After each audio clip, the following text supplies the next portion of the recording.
Okay. Folks, we might start the very first event for Health Day today at the Australian Pavilion. Thank you so much for joining us today. My name's Dr. Adi Vias. I'm a public health physician from Sydney and a member of a number of wonderful networks that we have in Australia as well as the Pacific on climate change and health. We have a wonderful program lined up for you today in the next hour. Our topic is transforming Australian, First Nations and Pacific Islands health responses to climate change through action at the nexus of research, policy, and most importantly, partnerships. So you'll hear from a wonderful panel of 6 speakers we have for you today from Australia and our region and our First Nations colleagues. But without any more ado, I will introduce, and it's a great privilege for us to introduce Assistant Minister Jed Carney, the Assistant Minister for Health and Aged Care at the Australian Government. Jed, please come to the podium and tell us about your wonderful work. Thank you. Thanks, Adi. Well, good morning, everybody. I'm Jed Carney. I'm Australia's Assistant Minister for Health and Aged Care, as you just heard, and it is absolutely wonderful to be with you today at this marked event, the first Health Day of the 28th Conference of the Parties to the United Nations Framework Convention on Climate Change.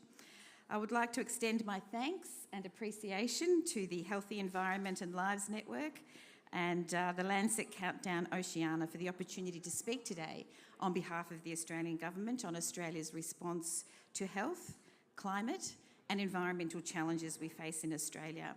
Particular welcome and thank you to the wonderful panellists. And I'm very sorry I won't be able to stay to hear the discussion, but I'm sure I will get reports from it. I'd also like to acknowledge our First Nations Ambassador who is here today and thank him for all his wonderful work. It really is truly inspiring to have him here at the COP, and I'm sure we'll do a lot of great work on climate and health with you in the future, so thank you for that. And of course the Australian delegation who has worked incredibly hard to make this happen as smoothly as possible. The World Health Organization has described climate change as the greatest threat to public health in the 21st century. It's impacting people's lives by disrupting the environmental and human systems that play an important role in maintaining health and well-being. And the need to build community and health system resilience to the impacts of this climate emergency on health and well-being is absolutely urgent. By 2022, Australia had warmed an average of 1.47 plus or minus 0.24 degrees Celsius since national records began. Back home, we are about to enter into the summer months, and with that comes the threat of bushfires. The catastrophic events of the 2019-20 Black Summer months and the bushfires are burned into the minds of all Australians. But so too are other extreme weather events, such as the eastern floods in 2022. And these events highlight the growing toll climate change is having on people's health and their lives. Heat waves already cause more deaths than any other natural hazard in Australia. Dengue, Japanese encephalitis and Ross River virus are all vector-borne diseases of concern due to climate change in Australia. And there's also a number of serious mosquito-borne diseases that have the potential to become established in Australia. Climate anxiety is real, and people in Australia are already experiencing adverse mental health outcomes as a result of climate change and extreme events. We are particularly concerned about our young people. While climate change is undoubtedly a global problem that has the potential to negatively impact on the planet, it's important to acknowledge that not everybody is affected equally. Existing inequities mean some groups are at a disproportionately increased risk of adverse health impacts. These include people experiencing socioeconomic disadvantage and marginalisation, First Nations people, culturally and linguistically diverse communities, outdoor workers and people living in rural and remote areas. Interhuman injustice must be taken into account in our response to the climate crisis and in our efforts to decarbonise. The Australian Government is adopting a health equity approach to all action on mitigation and adaptation in response to climate change. In 2022, Australia committed to reduce greenhouse gas emissions by 43% against the 2005 levels by 2030 and achieve net zero emissions by 2050. Achieving these commitments and seizing the multiple co-benefits of mitigation will require decarbonisation across every single sector of the economy, importantly, including the health sector. I've been involved in efforts to decarbonise our economy and tackle the climate change emergency for some time, both in my capacity as a Member of Parliament and in my former roles as head of the Australian Council of Trade Unions and a nurse. In my electorate of Cooper in Melbourne's inner north, I meet frequently with several climate activist groups, particularly, again, I mention the young people. These are passionate people working on the ground in our community and linking up with the climate movement right across Australia to push our country further in the fight against climate change. And I know many of them are here. But during my time working with Nurses Union, I was a founding member of the Climate and Health Alliance, which is Australia's peak body on climate and health. My work with the Alliance meant that when I was appointed Assistant Minister for Health and Aged Care, I was not surprised to find out that globally, the healthcare sector is estimated to be either directly or indirectly responsible for over 5% of total greenhouse gas emissions. We all need to play our part in the fight against climate change, and so therefore it is important that the health sector contributes to the transition to net zero. It's why I made sure that this was a focus from the very moment we took office. Even with global action to mitigate climate change, there is a pressing need to prepare the health system and their communities for the inevitable health impacts of climate change. The Australian Government recognises this and has committed to the development of Australia's very first National Health and Climate Strategy. The development of the strategy offers the opportunity to set forth a vision for healthy, climate-resistant communities and a sustainable, resilient, high-quality, net zero health system. Achieving such a goal will require a climate-resilient health system with enhanced capacity to protect health and well-being from the impacts of climate change. It will also provide opportunity to build on the existing work at all levels of government and by health professionals, and establishes a path forward for Australia's international leadership and collaboration on climate and health. A key component of the strategy will be the inclusion of Australia's First Nations people knowledge and wisdom. For millennia, First Nations communities have managed the land and seas through their deep and enduring relationship with country, a connection disrupted by climate change. To ensure First Nations people's culture and expertise are integrated into climate change and health planning, it's essential that they are partners in the development and implementation of all climate and health policies. We know that climate change has the potential to disproportionately impact First Nations people, and so a key part of our consultation in developing the strategy has been to engage First Nations people and local communities and their leaders. Equally, we know that our small Pacific Island neighbours are among the worst affected by the health impacts of climate change. Threats to health include frequent and severe weather events, rising sea levels, warming sea temperatures, food insecurity caused by coral bleaching, and increased risk of spread of vector-borne diseases such as dengue. Through the Partnerships for a Health Region, Australia will invest in projects and programs across the region that respond to the direct and indirect health impacts of climate change and improve the overall climate resilience of health systems. The HEAL Network and other experts have provided invaluable and extensive input into the development of the national strategy to ensure it's informed by the best available evidence. As we respond to the health impacts of climate change in Australia and the Asia-Pacific region, it's vitally important our work is informed by your solutions-driven research. To support this, the National Health and Medical Research Council is developing a targeted call for research focusing on strengthening the evidence base for the health impacts of climate change in Australia and effective interventions to improve health outcomes. So friends, the task in front of us is daunting. We're already seeing the impacts of climate change on society's health, but together we can make a difference.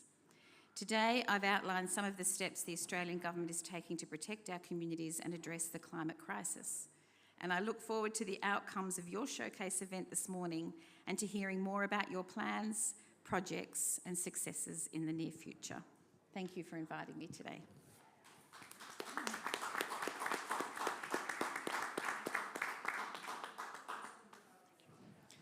Thank you so much, Minister Carney, for setting the tone with a real positive note and the wonderful things we've achieved. Thank you very much for your leadership indeed.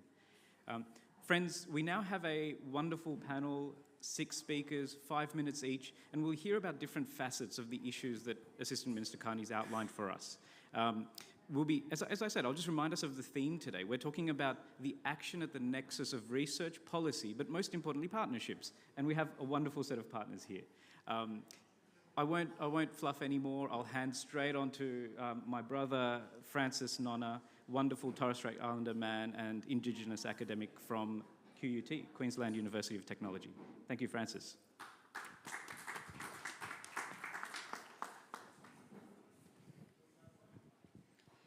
Minake me songito murri na moino invite maning ninabza kapo migi batainga ngaunel Francis Nona. I say to you in my language in the top western of Torres Strait, Kalau Kawau Ya, good morning and thanks for the invite.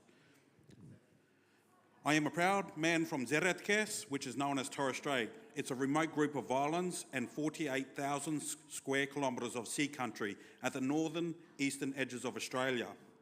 My ancestors have used traditional ecological knowledges to care for this land and sea country for thousands of years. I am physically, spiritually and culturally connected to the Torres Straits. Before colonisation, there were over 250 different Aboriginal and Torres Strait Islander nations in Australia, with unique languages, customs and laws.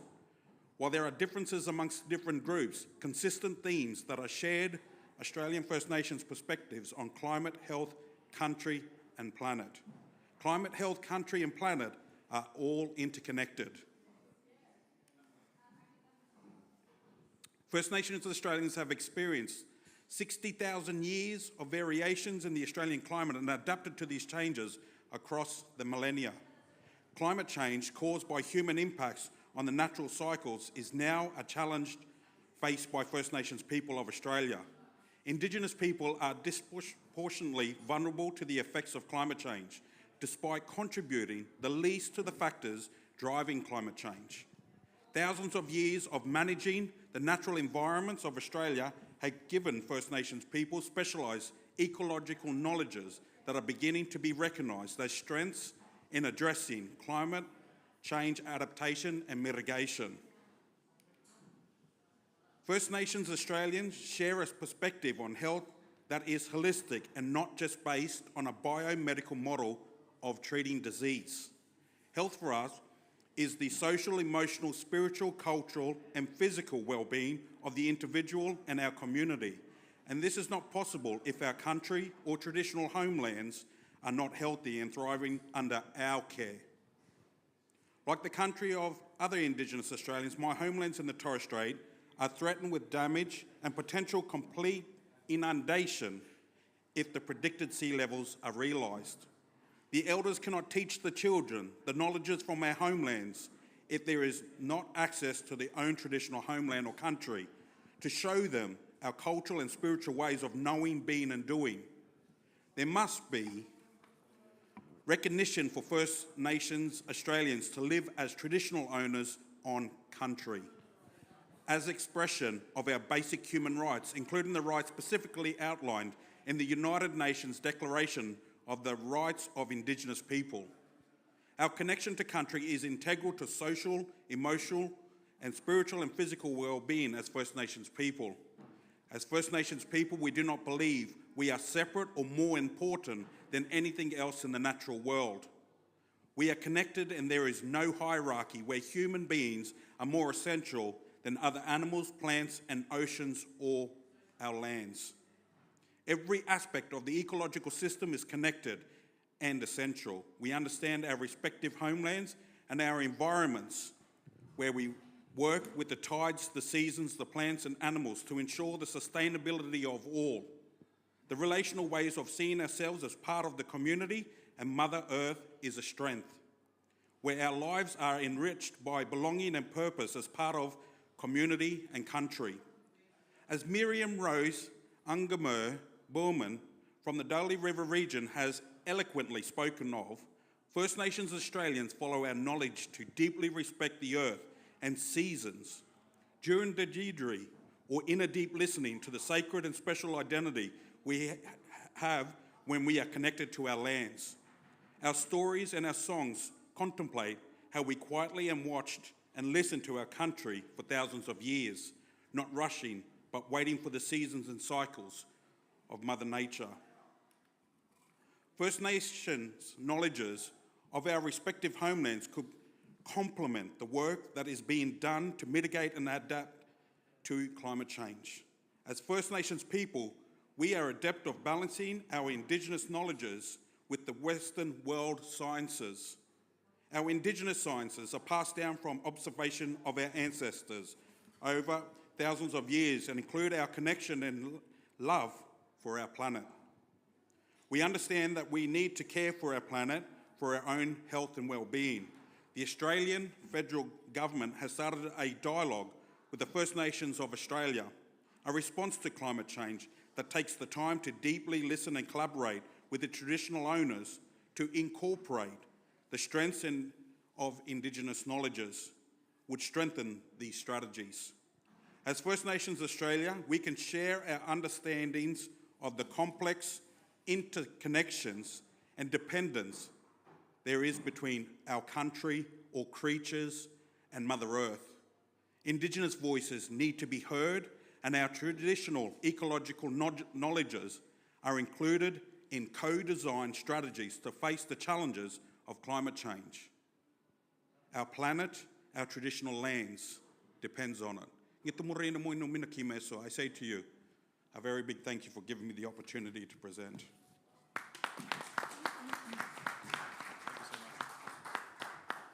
Thank you, Francis, so much for sharing that lived experience and also setting the tone for what comes next. I think we're in it together, so thank you very much for sharing that. Sure. Absolutely. Folks, what we'll do, we have a wonderful panel discussion lined up for you, but we might ask the panelists to join the audience for the time being so that you can have a nice view of the slides behind us. Francis, if you could, thank you.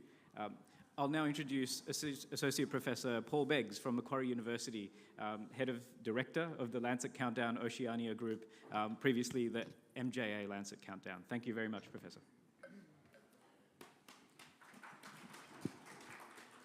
Thank you, Adi.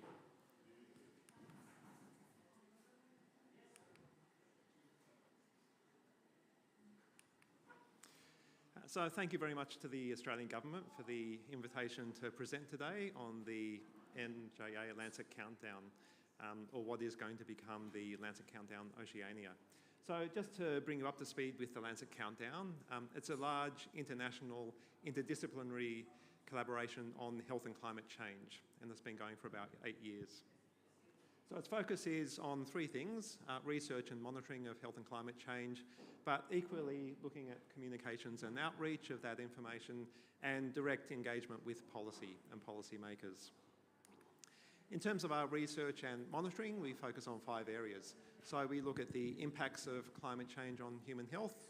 We look at the responses to that in terms of adaptation and mitigation.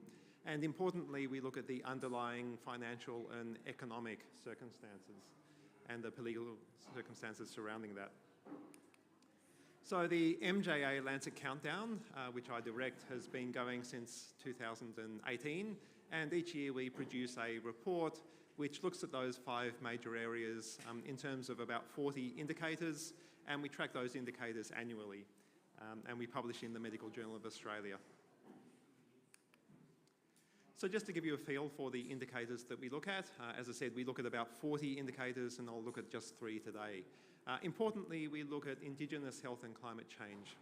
And in 2001, we developed an indicator that focused on vulnerability of our First Nations people, looking at a number of indirect indicators. So looking at the levels of pre-existing disease, so respiratory disease, cardiovascular disease, looking at the level of overcrowded housing, access to healthcare, and so on.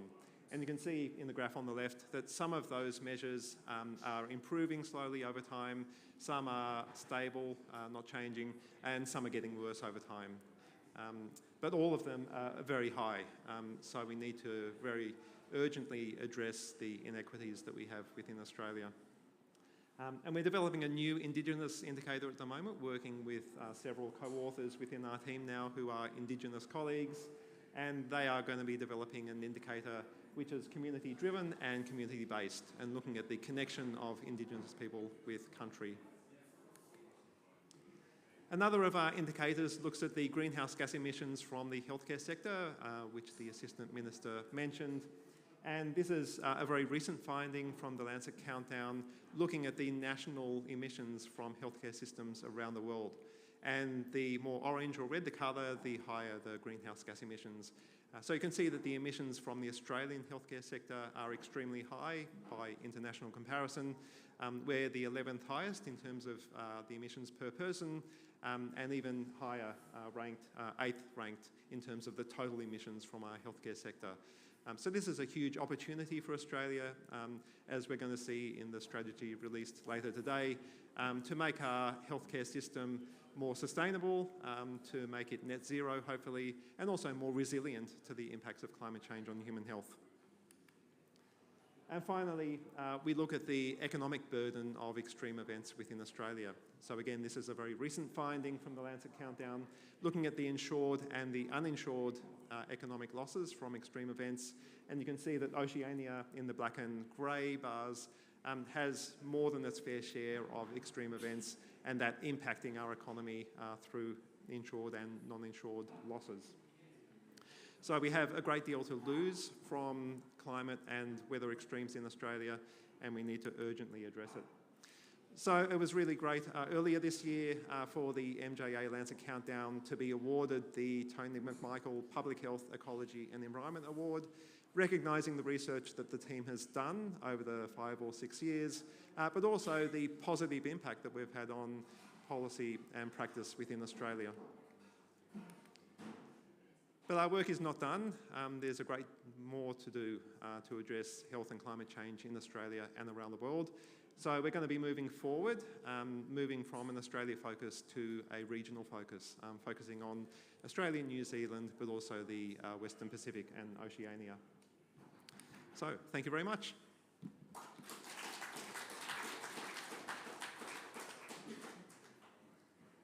Folks, let's just pause for a second and reflect at where we are. So the narrative we've brought to you is health is at the centre of the climate change response. I think many of us accept that. That's the reason we're here. It's Health Day for the first time ever at the UN climate change negotiations. We've heard from Minister Carney, who set the tone, right? She said, this is what Australia's committing to. Our wonderful colleagues on the panel have contributed to that, and Paul showed us the connections between the research findings and how that translates into policy. Francis told us about the connection to country and valuing the First Nations voice in all of this as a constant effort. Let's now then segue, as we take that last slide that you saw about Oceania, to Dr. Jamesa Tudravu, Chief Medical Advisor at the Fiji Ministry of Health and Medical Services. It was a pleasure, Dr. Jamesa, to join you earlier this year to work on Fiji's National Health Adaptation Plan. Thank you very much.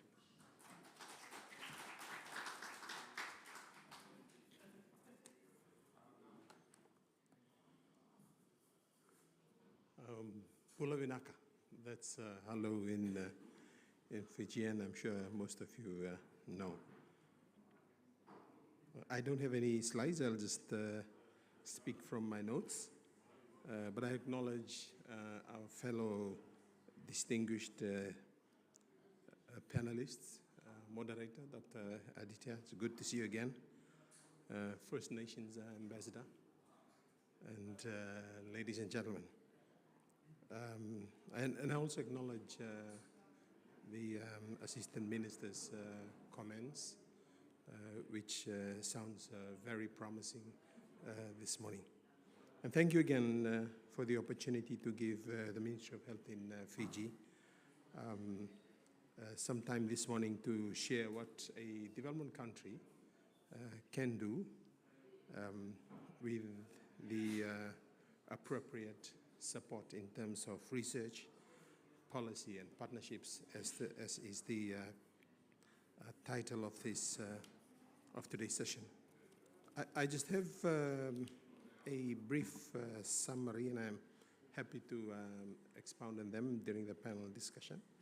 But since 2012, Fiji had recognized the threats associated with climate change, and we have since attempted to put together some guidance, policy guidance, as well as actions to deal with the risks and the threats that we have assessed and encountered over the last 2 decades. And I'll just give a list of a few of the things that we've done.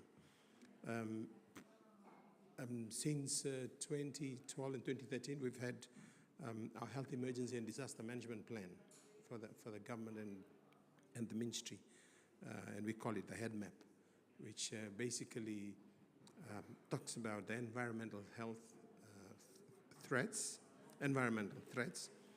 how we can assess vulnerabilities of populations and measures to take to address those risks and threats.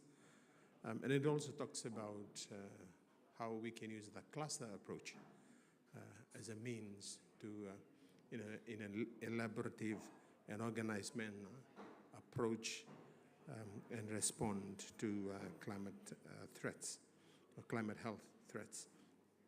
In 2015, we put together our first strategic plan. It was called the Climate Change Adaptation to Protect Human Health. Through that project, the Climate Change Adaptation to Protect Human Health, which is co-funded under the Global Environmental Facility, or GEF, and the Special Climate Change Fund, and implemented by WHO and UNDP. It was an important project for Fiji, and there were two, amongst the many outcomes, there were two significant outcomes. One was it strengthened our early warning system for climate threat and also for outbreak of diseases. And the other important one was it identified and confirmed that, like Australia, we have some specific climate-sensitive diseases, and they are leptospirosis, typhoid, dengue fever, and diarrheal disease. And we're seeing it every year, that every time there's a climatic disturbance or adverse event, we'll see these diseases come out in outbreaks. Thereafter, we had a strategic plan put together. It was called the Climate Change and Health Strategic Plan, 2016 to 2020, which guided our health effort in mitigation and adaptation. From this plan, we developed our climate resilient and environmentally sustainable healthcare facility guideline and a toolkit. And the toolkit is to assess the vulnerability of healthcare facilities. And we've done our assessment in the last 2 years. And in 2022, the preliminary results have come out, and we are vetting it to finalize. But what it points to is what we've kind of knew, that our healthcare facilities were, a good number of our healthcare facilities, in fact, over 80% of our healthcare facilities were at risk or vulnerable to climate change impact. And there's a reason to that. They were built at the time where transportation was primarily by the sea route or the river. So our villages were beside the river or coastal, and our health facilities were beside the river or coastal. And when climate threat has become the challenge of our time, it's obviously put all these healthcare facilities at risk. And over the years, we've seen them come under the impact of rising sea levels and flooding and erosion. And in fact, we've lost a couple of health facilities due to these climatic events. We are now working on the successor document, which is the National Health Adaptation Plan, which will guide our forward movement from 2024 up to 2028. In 2017, Fiji also passed the Climate Change Act, and that's an important piece of legislation because it provides the governance, the authority, and the regulation that's required to facilitate our effort. Let me just end here by saying that On the response end, we've also worked hard to strengthen response. In 2019, Fiji, with the support of AusMet, the Australian Medical Assistance Team, and the NZMet, we've established and have our FEMET certified by WHO, which is a type 1 mobile hospital capability that we currently use in response to climatic events, but also for general disaster response. So those are some of the things that we in Fiji have done. We are thankful for this opportunity that we were able to sit here and learn a few more, but also we are very happy to share our experience with you all. Thank you.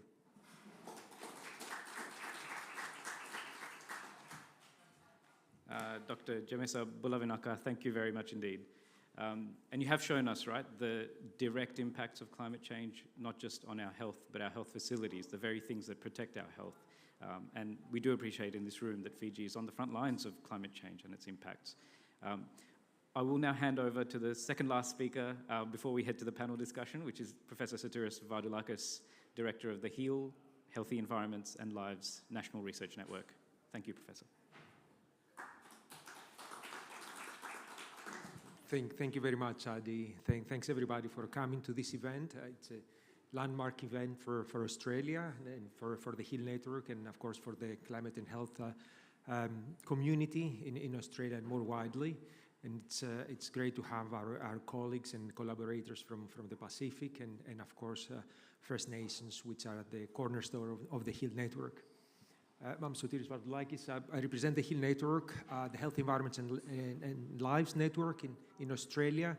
We're funded by NHMRC, the National Health and Medical Research Council, Special Initiative in Human Health and Environmental Change. And the purpose of the network is to catalyze research, policy and practice in climate, environment and health adaptation and mitigation. I would like to start by acknowledging the traditional custodians of the lands where I live and work in Ngunnawal country, and pay my respects to all the First Nations colleagues, collaborators, friends, the wonderful colleagues here today, Janine and Francis, the ambassador for First Nations who were here earlier today, and all our friends and collaborators and colleagues, indigenous communities in the network. And acknowledge, most importantly, the incredible tenacity, resilience, and adaptive capacity over many thousands of years, long before you came to Australia with our Western science and knowledge systems. And as I said, this is the cornerstone of the HEAL Network. We draw on the knowledge and wisdom and knowledge systems of our First Nations. And just to reflect on what our colleague Veronica Matthews usually says, that we're all First Nation at some point in time. So it's not, we're all a family, and we're all in this journey of adapting and mitigating climate change. So the aim of the network is to protect and improve climate adaptation, improve community health, improve the resilience of communities to environmental change and climate change, strengthen the resilience of health systems and health services to extreme events, and more slowly burning environmental hazards like air pollution, floods, droughts, smoke from bushfires, and also infectious diseases which are climate sensitive and transmitted from mosquitoes and other vectors. We are also focusing very strongly on inequalities, reducing inequalities across communities, within communities, and across generations. The way we operate is very much through participatory action research, and that means working with communities, working with stakeholders, working with policymakers to identify evidence needs and build the evidence which is needed to underpin strategies like the National Health and Climate Strategy, which is going to be launched today by Minister Curtin. The HEAL Network is a very large coalition of 100 investigators from across Australia.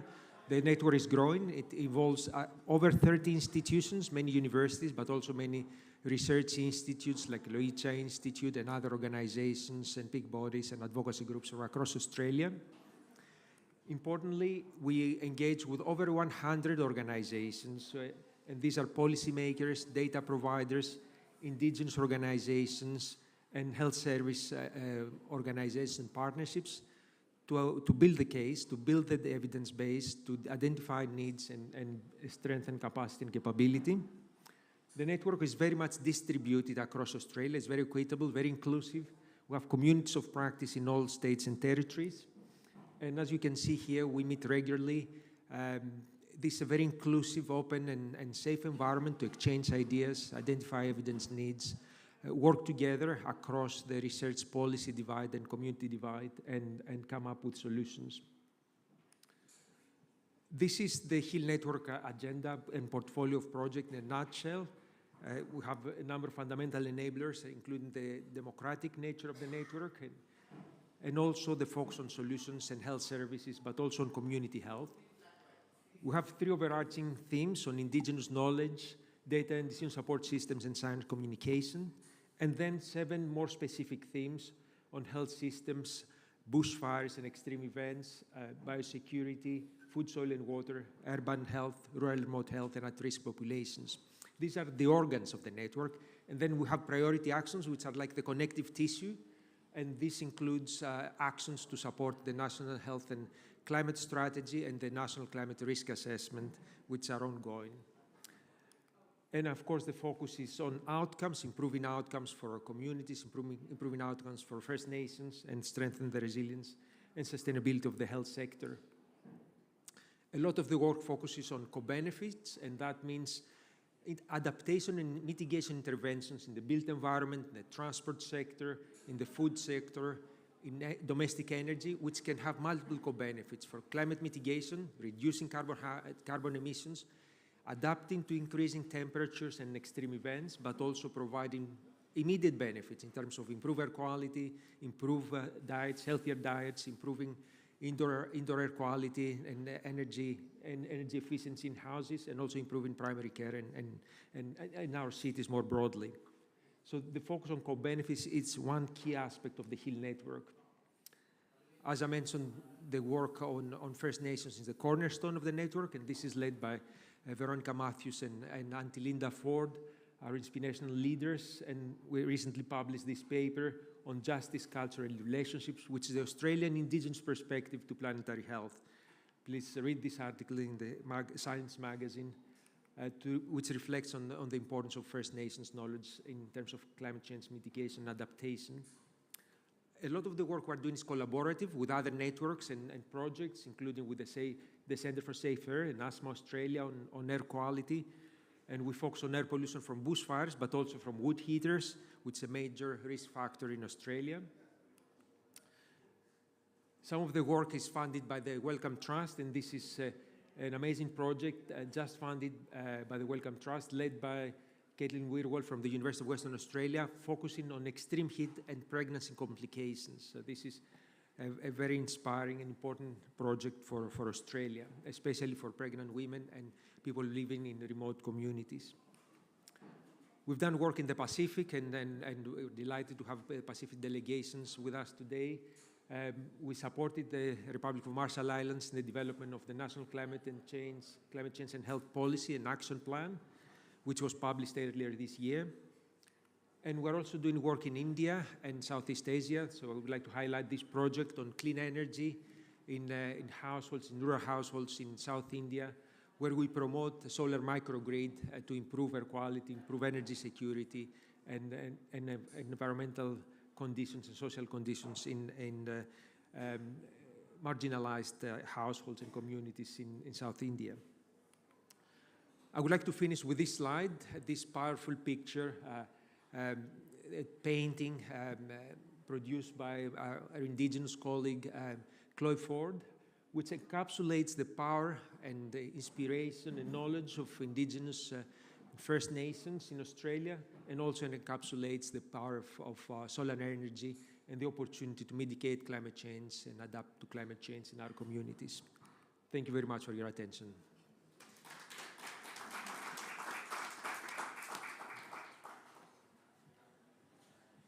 Okay, lucky last, and most importantly, wonderful to welcome to the stage the CEO of the Curumba Institute, Adjunct Professor Janine Mohammed. Thank you very much. Thanks, everyone, and good morning.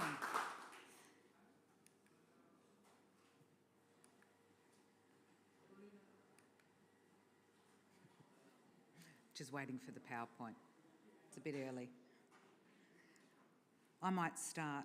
Look, good morning everyone, and I'm going to be discussing with you today doing away with deficit discourse, empowering Aboriginal Torres Strait Islander-led initiatives in climate change adaptation and mitigation.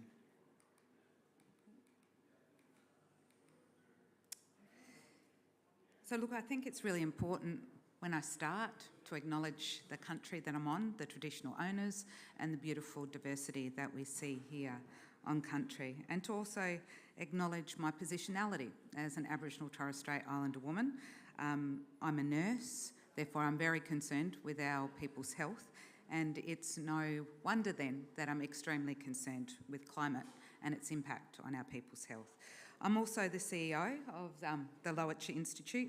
We are Australia's only national Aboriginal Torres Strait Islander community-controlled health research institute, and I'm a very proud member of the HIL network. We've done some important work at the Lancet Institute on the impacts of deficit discourse, and that can be found on our website. It's free to download.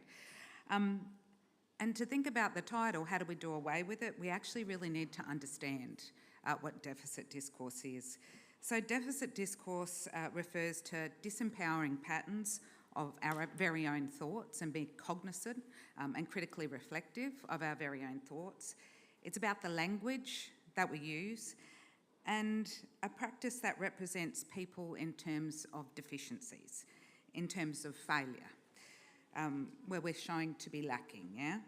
And in an absence, so our blind spot, where Aboriginal Torres Strait Islander people aren't even mentioned at all or invited into the room, as if we have nothing to offer. Of course, deficit discourse came to this country at the time of colonisation, where our ways of knowing, being and doing were replaced, and a new normal came into play, and we were othered, as shown on the slide here. Deficit discourse implies that something is inferior and needs to therefore be fixed, and you can probably guess who needs to fix it. And it puts the responsibility for problems onto the affected individuals or our communities, and not into those larger, greater socio-economic structures in which those attitudes, beliefs are embedded. An example is blaming poor health outcomes on Aboriginal Torres Strait Islander people. You might have heard people inadvertently say the problem with Aboriginal Torres Strait Islander people, instead of turning the gaze on the system that's caused us such harm, that's decided not to give us the best care pathway or intervene and believe us that there's a truth happening here in the presentation of the problem. Instead of placing, the blame on the impact of colonisation and on racism, and without thinking about who created that system. So if we think about the health system, who created the system, who was the system created for, who was locked out of the system. So historical truth-telling will remind us that Aboriginal Torres Strait Islander people, we had black wards, or we weren't allowed to go to the hospital at all. Who governs that system? When you look at it, is it representative of the community and those most in need? And therefore, who benefits from it? What do we see in the statistics? We know at the Lancet Institute that we have the highest rate of kidney disease, yet we have the lowest rate of kidney transplants. And where deficit discourse becomes really devastating is when Aboriginal Torres Strait Islander people begin to believe it about themselves. And deficit discourse, of course, is critical, therefore, in climate crisis discussions, where First Nations people, as Minister Carney has already said, were the most affected, yet we've contributed the least. And we have little power to affect it. So how do we shift the discourse from a deficit lens to one of valuing us, to seeing our strengths? Well, for me, it's about understanding our capacity to other those who are affected and aren't a part of what I've mentioned before, dominant culture. To be able to see where power resides in structures and systems, and about being prepared to share that power and to value difference, and to understand inequity. As this little slide shows, we need to meet people where they're at, not this system of I treat everyone the same and therefore expecting to get the same outcomes. It's not a one-size-fits-all model, equity. We do have a model to follow where we've seen deficit discourse shift and empowerment begin in Australia. We saw it during COVID when everything was being done in such a rush, where we saw those who had power trust us to look after our own people, to make our own decisions. As a result, in Australia, Aboriginal and Torres Strait Islander people were 6 times less likely to get COVID because we know what our people need to be safe, to be protected and to be healthy, and it was place-based solutions. And our knowledges were valued, trusted and respected. To empower communities, which was what I was alluding to at the beginning, to empower communities means to know your own power, to know your own narrative that you have, your deficit discourse potentially, and to share your power, to trust people and to value Aboriginal and Torres Strait Islander peoples. And I think that can be said for many peoples across our country on the topic of climate change. Thanks.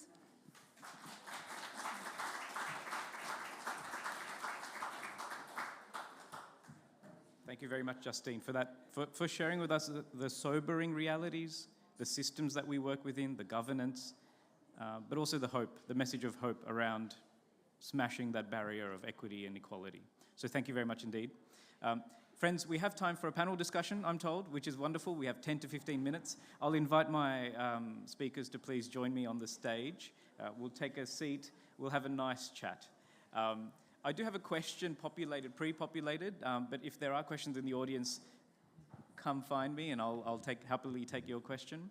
But let's start, as we start walking onto the stage, I have a question which, let's frame it in terms of challenges, and then let's frame it a little bit positively in terms of how we share the burden. So my first question is this: what is the number one challenge for your organisation, your constituency, your people, but also us collectively, that we need to work on? The one thing that you want changed. I'm very happy to go with any speaker who wants to raise their hand. Sounds like Justine, go for it. Janine. Janine. But, you know, I'm Justin Mohammed's wife, so combine it together, it gets Justine. I tried so hard. No, that's okay. Look, you always get asked in Aboriginal and Torres Strait Islander affairs about the one silver bullet.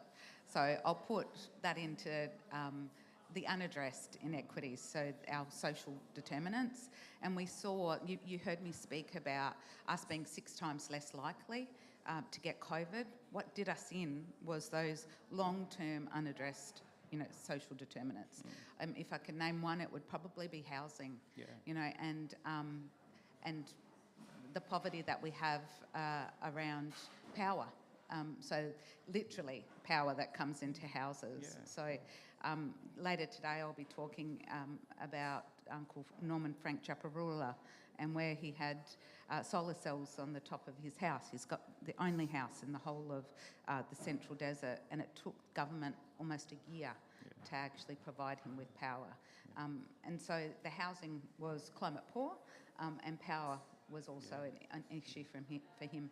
But what that meant ultimately was, for him, he had insulin that was in his fridge. When he lost power, that insulin spoiled, and that was a life-threatening situation for him. So, for us at Lancet Institute, it's those long-term unaddressed inequalities. Wonderful. The fundamental determinants of health are right there, aren't they? They're in our face, they're in our homes, absolutely. Satiris, please. Thank you.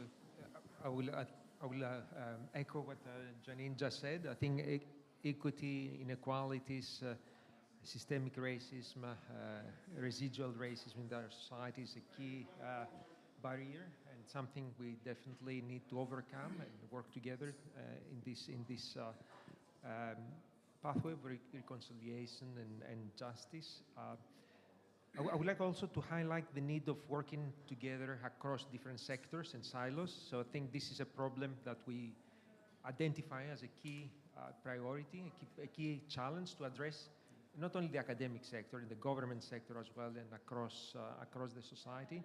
So these problems that we're discussing, the risk factors, the extreme events, the bushfires, the droughts, the floods, but also the underlying causes, the social upstream determinants of health, these cannot be addressed by a single ministerial portfolio. The announcement of the strategy today is a huge milestone for Australia. The National Health and Climate Strategy is a first. It's very important. It can be transformational, but it requires work and collaboration across ministerial portfolios to address the upstream determinants of health, which are outside the strict definition of the health sector. They're in housing, as Janine was saying, they're in energy, they're in transport, in built environment planning, food systems, nature conservation and protection, waterways, air quality. So we need to look at the whole system and identify whole system approaches and societal approaches that can bring multiple co-benefits. And this is the role of research networks like the HIL, to identify, evaluate, and promote these kind of interventions that can bring multiple co-benefits for health, the environment, and the society. Fantastic. And that link, it's a wonderful link between what Janine just told us around housing, and governments do have housing for health programs, for example, which I was involved with in New South Wales. But it starts at the tip of the iceberg, and there's such a huge iceberg below. As you say, Sotiris, cross-sectoral collaboration is inherent in that. And maybe, Dr. Jamesa, you'd like to tell us about how that works in Fiji, where we have the Ministry of Itoki Affairs, for example, and you've done a lot of work across government on that. Yeah, thank you. There is, the collaboration is very important, multi-sectoral and interministerial collaboration, because there are things that we can do together that can bring co-benefits to health, but also ensure that we are better placed to address some of the mitigation measures and adaptation measures that we have in our plans. But for all the plans and strategies we have, we need funding, we need financing. And from a small island development state perspective, a national perspective, that financing is for climate and health is very important. I think the last count was over the last 10 years, from 2011 to 2020, there were $940 billion allocated for climate change, and only 2% of which actually went to health. So there is a huge gap that needs to be addressed in terms of addressing the needs for health, whether it's financing mitigation and adaptation measures, whether it's undertaking research to better understand what our issues and challenges, or whether it's to educate and better equipped and empower people to take up actions and do what they need, that they can do to respond. Having said that, this is the one problem or one challenge that you cannot just throw money at and it gets better. It has to be finance plus. It has to be finance plus reducing carbon emission. It has to be the actions that we do in addition to funding the current problems that we have and the potential problems that will come, is actually to do something about reducing global emissions. So those are in my perspective, are important. The strategy is not only just financing, it's financing plus. Financing and something else, and reducing carbon emission. Thank you. Beautiful. Thank you so much. We don't want strategies that sit on the shelf. So that's our collective challenge now, isn't it? For us on the panel, for us in the room, we've got a wonderful strategy that's developed, but we have to realize it. So thank you, Dr. Jamesa, for that. Francis, your thoughts? Some of the challenges that I foresee is how do we legitimise Indigenous voices as we are post the referendum of having Indigenous voices in the Constitution. To tokenistically put it is to offer a seat at your table to work collaboratively. To legitimately do it is for First Nations people to start offering a seat within the communities to get a full understanding. And that's where we have to go. We have to go to how do we legitimately start embedding these knowledges within our policies, within our research and so forth. We talk about in academia peer review and this gold standard of how we are bringing 60,000 longitude study to the forefront that is peer reviewed. Why are we aren't accepting that legitimately within all our processes? So to move forward, we have to start embedding Indigenous knowledges legitimately by working alongside First Nations people and start putting those knowledges at the forefront. Thanks, Francis. Super powerful. Thank you very much. Paul. Thanks, Adi.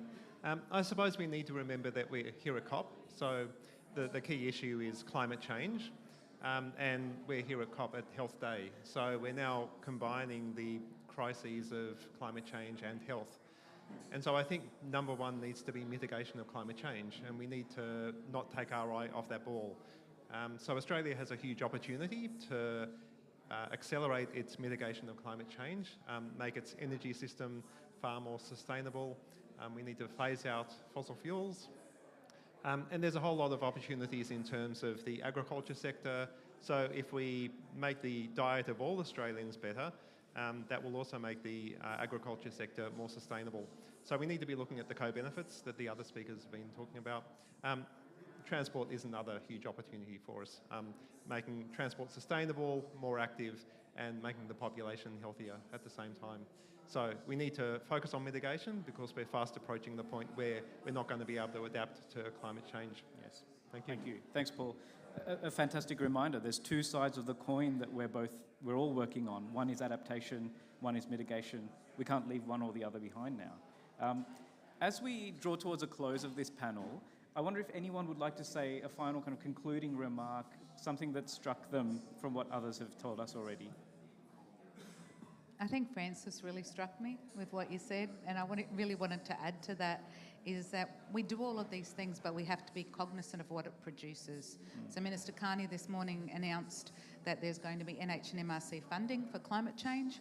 What we'll be looking for at Lancet Institute is that much of that research dollars will be going to Aboriginal Torres Strait Islander health researchers, and that our intellectual property will be protected around that. But I think it's like what we've all said is absolutely we need resources, we need planning, but we actually have to look at what the product is as well, and that Aboriginal Torres Strait Islander people are getting positive outcomes out of whatever we do. Thank you. Look, so just maybe the last comment and then we'll wrap up the panel. Thanks. Fantastic. I fully agree, and I think there's incredible value in bringing together diverse knowledge systems. So we work on data and indicators and atlases, but it's incredibly important to also bring in the lived experience that Francis brought to the table, and Janine, and also the discussion and the important discussion about equity and rights and justice. So this is, we cannot do one without the other. So we need the data and knowledge systems based on modeling and monitoring, but we need justice, we need the dialogue, we need the lived experience as well. Absolutely. Look, thank you so much, fellow panel members. Please stay seated as I might just say one or two words and then we'll wrap up. And please do join us and have a coffee with us, say hello, we'll continue the conversation. Folks, what I heard today was we have now the very first Health Day at COP. We also have the very first National Climate and Health Strategy for Australia. The people on this panel have contributed to that.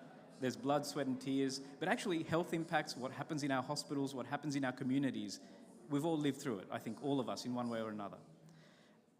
I'll summarise what the panel told us today, which was around some of the fundamental determinants of health. We can't work within a single sector. Housing is critical for us, but how do we also then work across government?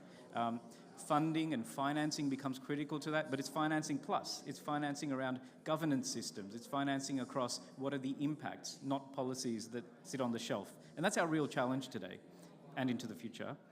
Having a seat at the table, it's critical, and I think those were some of the concluding remarks, that's what we need to democratise, to be inclusive in that.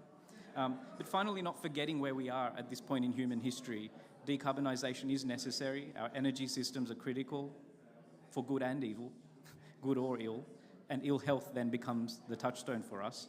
But again, valuing those diverse knowledge systems and not valuing one over the other, but bringing us all together, maybe that is the silver bullet. So that's my final note to end on. Please join me in thanking the panel. They've been wonderful today. Thank you so much. And thank you all for attending very much.